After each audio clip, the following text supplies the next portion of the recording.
Super योद्धा भाग 14। गुप्त स्थल की ओर रात खत्म हो चुकी थी।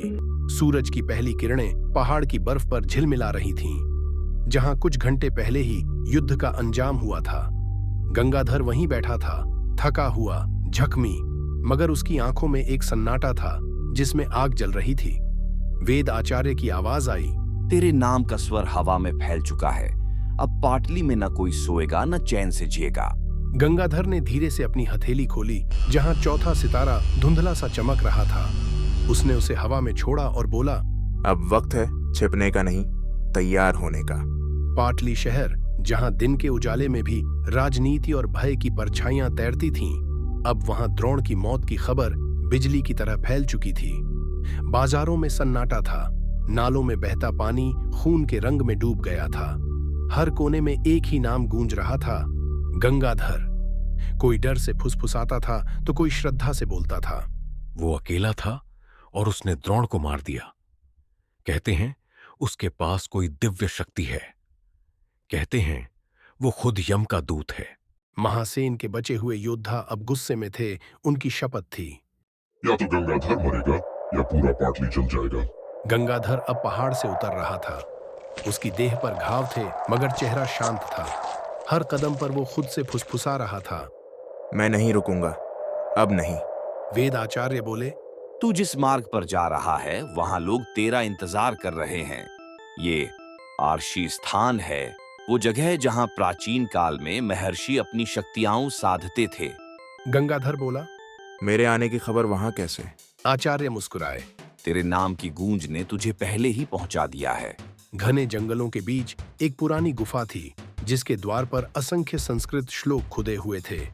गुफा के बाहर 4 लोग बैठे थे, तीनों साधु और एक जवान पुरुष, जिसकी आंखों में वही चमक थी जो गंगाधर की थी। जैसे ही गंगाधर पहुंचा, सब उठ खड़े हुए। उस जवान पुरुष ने कहा, तो तू वही है जिसने द्रोण को मारा? गंगाधर ने शांत स्वर में कहा, मैंने द्रोण को नहीं मारा, मैंने उस जुल्म को मारा जो उसके नाम पर था। एक साधु आगे आया, उसने गंगाधर का माथा छुआ और बोला, तेरे भीतर की शक्ति जाग चुकी है, पर अभी वो अधूरी है। आर्षी स्थान में हर आगंतुक को एक परीक्षा देनी होती है। गंगाधर ने सीधा उत्तर दिया, मैं हर परीक्षा के लिए तैयार हूं। गुफा के अंदर एक मंद प्रकाश, दीवारों पर जले हुए दीपक झिलमिला रहे थे। हवा में गंधक और धूप की महक थी। गंगाधर की आंखें इधर उधर घूमी।